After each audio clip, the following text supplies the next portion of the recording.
Hello ಸಾಧಕರೇ, ಎಲ್ರಿಗೂ ನಮಸ್ಕಾರ.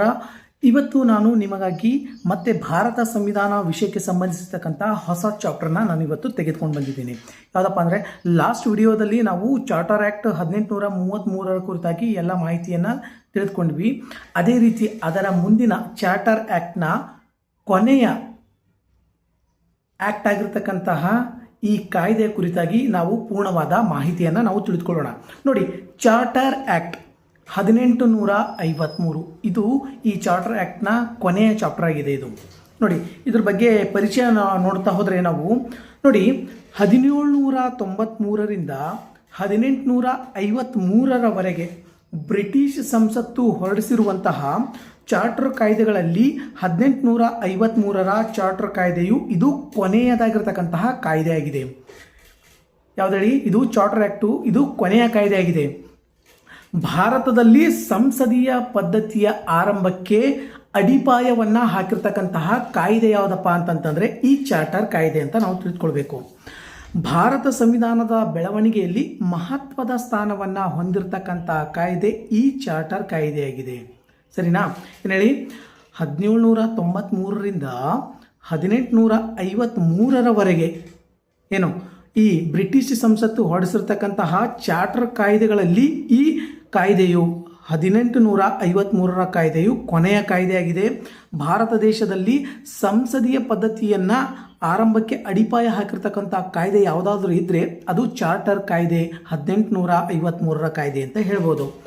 ಭಾರತದ ಸಂವಿಧಾನದ ಬೆಳವಣಿಗೆಯಲ್ಲಿ ಇದರದ್ದು ಮಹತ್ವವಾಗಿರ್ತಕ್ಕಂತಹ ಸ್ಥಾನವನ್ನು ಹೊಂದಿದೆ ಅಂತೇಳಿ ನಾವು ಇಲ್ಲಿ ತಿಳಿದುಕೊಳ್ಬೇಕು. ನೋಡಿ, ಈ ಚಾರ್ಟರ್ ಆ್ಯಕ್ಟ್ನ ಪ್ರಮುಖವಾಗಿರ್ತಕ್ಕಂತಹ ಗುಣಲಕ್ಷಣಗಳ ಕುರಿತಾಗಿ ನೋಡೋಣ.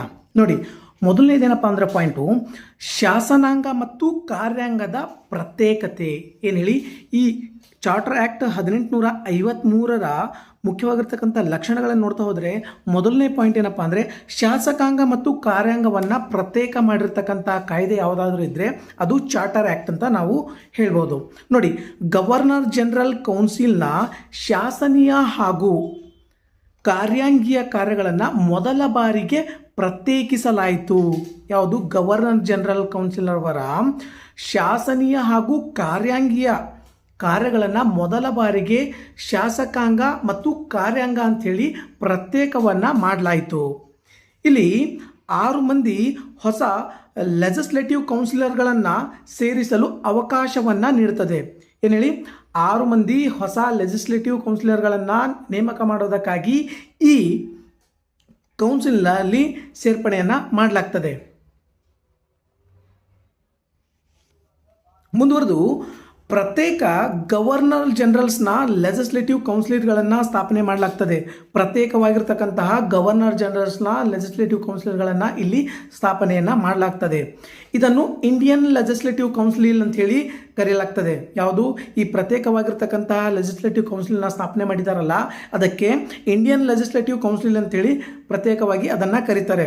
ಅದೇ ರೀತಿ ಬ್ರಿಟಿಷ್ ಸಂಸತ್ತಿನ ನಿಯಮಗಳನ್ನು ಅನುಸರಿಸಿ, ಏನು ಹೇಳಿ, ಬ್ರಿಟಿಷರ ಸಂಸತ್ತಿನ ನಿಯಮಗಳನ್ನು ಅನುಸರಿಸಿ ಮಿನಿ ಪಾರ್ಲಿಮೆಂಟ್ನ ರೀತಿಯಲ್ಲಿ ಕಾರ್ಯವನ್ನು ನಿರ್ವಹಿಸ್ತದೆ. ಭಾರತ ದೇಶದಲ್ಲಿ ಬ್ರಿಟಿಷರ ಸಂಸತ್ತಿನ ನಿಯಮಗಳನ್ನು ಅನುಸರಿಸಿ ಭಾರತ ದೇಶದಲ್ಲಿ ಮಿನಿ ಪಾರ್ಲಿಮೆಂಟ್ನ ರೀತಿಯಲ್ಲಿ ಕಾರ್ಯವನ್ನು ನಿರ್ವಹಿಸ್ತದೆ. ಅದೇ ರೀತಿ ಶಾಸನ ಕಾರ್ಯವನ್ನು ಸರ್ಕಾರ ವಿಶೇಷ ಕಾರ್ಯವೊಂದು ಮೊದಲ ಬಾರಿಗೆ ಪರಿಗಣಿಸಿರ್ತಕ್ಕಂತಹ ಕಾಯ್ದೆ ಯಾವುದಾದ್ರೂ ಇದ್ದರೆ ಅದು ಚಾರ್ಟರ್ ಆ್ಯಕ್ಟ್ 1853ರ ಕಾಯ್ದೆ ಅಂತೇಳಿ ನಾವು ಹೇಳ್ಬೋದು. ಅದೇ ರೀತಿ ಈ 2ನೇ ಪಾಯಿಂಟ್ಸ್ನ ನಾವು ನೋಡ್ತಾ ಹೋದರೆ ಸ್ಪರ್ಧಾತ್ಮಕ ಪರೀಕ್ಷೆಗಳ ಮೂಲಕ ನೇಮಕ. ಏನು ಹೇಳಿ, ನೋಡಿ, ನೀವು ಇಂಪಾರ್ಟೆಂಟಾಗಿ ಜಸ್ಟ್ ಪಾಯಿಂಟ್ಸ್ಗಳನ್ನು ನೆನ್ಪಿಟ್ಕೊಂಡ್ರೆ ಸಾಕು, ನೀವು ಇಲ್ಲಿ ಇದರ ಪೂರ್ತಿಯಾಗಿರ್ತಕ್ಕಂಥ ಮಾಹಿತಿಯನ್ನು ತಿಳ್ಕೊಳ್ಬೋದು. ಏನು? ಸ್ಪರ್ಧಾತ್ಮಕ ಪರೀಕ್ಷೆಯ ಮೂಲಕ ನೇಮಕಾತಿ. ನೋಡಿ, ಸರ್ಕಾರಿ ಸೇವೆಗಳಿಗೆ ಮುಕ್ತ ಸ್ಪರ್ಧಾತ್ಮಕ ಪರೀಕ್ಷೆ, ಏನು ಓಪನ್ ಕಾಂಪಿಟೇಟಿವ್ ಎಕ್ಸಾಮನ್ನು ಪ್ರಪ್ರಥಮವಾಗಿ ಜಾರಿಗೆ ನಮ್ಮ ಭಾರತ ದೇಶದಲ್ಲಿ ಯಾರಾದರೂ ತೆಗೆದುಕೊಂಡು ಬಂದ್ರೂಪ ಅಂತಂದರೆ ಅದು ಬ್ರಿಟಿಷರ್ ಅಂಥೇಳಿ ನಾವು ಹೇಳ್ಬೋದು. ಇಲ್ಲಿ ಭಾರತೀಯರಿಗೂ ಉನ್ನತವಾಗಿರ್ತಕ್ಕಂತಹ ಹುದ್ದೆಗಳನ್ನು ದೊರಕಬೇಕಾದ್ರೆ ಉನ್ನತ ನಾಗರಿಕ ಸೇವೆಗಳ ಪ್ರವೇಶದ ಅವಕಾಶ ಈ ಕಾಯ್ದೆ ಮೂಲಕ ಅವರಿಗೆ ದೊರೀತದೆ, ನಮ್ಮ ಭಾರತೀಯರಿಗೆ. ನೋಡಿ, 1854ರಲ್ಲಿ ಥಾಮಸ್ ಬೆಂಟಿಂಗ್ ಮೆಕಾಲೆರವರು ಅಧ್ಯಕ್ಷತೆಯಲ್ಲಿ ಮೆಕಾಲೆ ಕಮಿಟಿಯನ್ನು ಸ್ಥಾಪನೆ ಮಾಡ್ತಾರೆ. ನೋಡಿ, ಇದು ಮೆಕಾಲೆ ಅವರ ಬಗ್ಗೆ, ಮೆಕಾಲೆ ಸಮಿತಿ ಯಾವ ಕಾಯ್ದೆ ಮೂಲಕ ಜಾರಿಗೆ ಬರಲಾಯಿತು ಅಂಥೇಳಿ ಭಾಳಷ್ಟು ಸಾರಿ ಎಕ್ಸಾಮಲ್ಲಿ ಕೇಳಿದ್ದಾರೆ. ಇದು ಕೂಡ ಇಂಪಾರ್ಟೆಂಟ್ ಆಗಿದೆ. ನೋಡಿ, 1854ರಲ್ಲಿ ಥಾಮಸ್ ಬೆಂಟಿಂಗ್ ಮೆಕಾಲೆರವರು ಅಧ್ಯಕ್ಷತೆಯಲ್ಲಿ ಮೆಕಾಲೆ ಸಮಿತಿಯನ್ನು ಕೂಡ ರಚನೆ ಮಾಡ್ತಾರೆ ಈ ಕಾಯ್ದೆಯಲ್ಲಿಯೇ. ಇದನ್ನು ಇಂಡಿಯನ್ ಸಿವಿಲ್ ಸರ್ವಿಸ್ ಕಮಿಟಿ ಅಂಥೇಳಿ ಕೂಡ ಕರೀತಾರೆ. ಮೆಕಾಲೆ ಸಮಿತಿಯನ್ನು ಏನಂತೇಳಿ ಕರೀತಾರೆ ಅಂಥೇಳಿ ಕೇಳಿದ್ರೆ ನೀವು ಇಂಡಿಯನ್ ಸಿವಿಲ್ ಸರ್ವಿಸ್ ಕಮಿಟಿ ಅಂತ ಕೂಡ ಕರೀತಾರೆ ಅಂಥೇಳಿ ನೀವು ಇಲ್ಲಿ ತಿಳಿದುಕೊಳ್ಬೇಕು. ನೋಡಿದ್ರಲ್ಲ, ಸ್ಪರ್ಧಾತ್ಮಕ ಪರೀಕ್ಷೆಗಳ ಮೂಲಕ ನೇಮಕಾತಿಯನ್ನು ಮಾಡಿಕೊಳ್ಳೋದು ಇದರ ಒಂದು ಗುರಿಯಾಗಿತ್ತು, ಇದರ ಒಂದು ನಿಯಮ ಆಗಿತ್ತು. ಯಾವುದು? 1853ರ ಚಾರ್ಟರ್ ಆ್ಯಕ್ಟ್ ಕಾಯ್ದೆಯ ಬಗ್ಗೆ ಅಂಥೇಳಿ ನಾವು ತಿಳ್ಕೊಳ್ಬೇಕು. ನೆಕ್ಸ್ಟ್ ಪಾಯಿಂಟ್ ನೋಡ್ತಾ ಹೋದರೆ, ಸ್ಥಳೀಯ ಪ್ರಾತಿನಿಧ್ಯತೆ ಏನು? ಭಾರತೀಯರಿಗೆ ಎಲ್ಲ ಕ್ಷೇತ್ರಗಳಲ್ಲಿ ಪ್ರಾತಿನಿಧ್ಯತೆಯನ್ನು ಕೊಡೋದು ಇದರ ಒಂದು ಮುಖ್ಯವಾಗಿರ್ತಕ್ಕಂಥ ಲಕ್ಷಣ ಆಗಿದೆ ಅಂಥೇಳಿ ನಾವು ಹೇಳ್ಬೋದು. ನೋಡಿ, ಮೊದಲ ಬಾರಿಗೆ ಇಂಡಿಯನ್ ಲೆಜಿಸ್ಲೇಟಿವ್ ಕೌನ್ಸಿಲ್ನಲ್ಲಿ ಸ್ಥಳೀಯರಿಗೆ ಪ್ರಾತಿನಿಧ್ಯತೆಯನ್ನು ಈ ಕಾಯ್ದೆ ಮೂಲಕ ದೊರಕಿಸ್ಕೊಡ್ತಾರೆ. ಆ 6 ಹೊಸ ಶಾಸನೀಯ ಸದಸ್ಯರಲ್ಲಿ ಒಂದು ಮದ್ರಾಸ್, ಇನ್ನೊಂದು ಬಾಂಬೆ, ಇನ್ನೊಂದು ಬೆಂಗಾಲ್ ಮತ್ತು ಇನ್ನೊಂದು ಆಗ್ರಾ, ಈ ರಾಜ್ಯಗಳಿಗೆ ಹೊಸದಾಗಿರ್ತಕ್ಕಂಥ ಸ್ಥಳೀಯ ಪ್ರಾತಿನಿಧ್ಯತೆಯನ್ನು ಇಲ್ಲಿ ನೀಡಲಾಗ್ತದೆ. ಈ ಸದಸ್ಯರನ್ನು ಸಂಬಂಧಿಸಿದ ಪ್ರಾಂತೀಯ ಸರ್ಕಾರಗಳನ್ನು ನೇಮಿಸುತ್ತಿದ್ವು. ಈ ಸದಸ್ಯರುಗಳಿಗೆ ಸಂಬಂಧಿಸಿರ್ತಕ್ಕಂತಹ ಪ್ರಾಂತೀಯ ಸರ್ಕಾರಗಳನ್ನು ನೇಮಿಸ್ತಾ ಇದ್ವು ಅಂಥೇಳಿ ನಾವು ಇಲ್ಲಿ ತಿಳಿದುಕೊಳ್ಬೇಕು.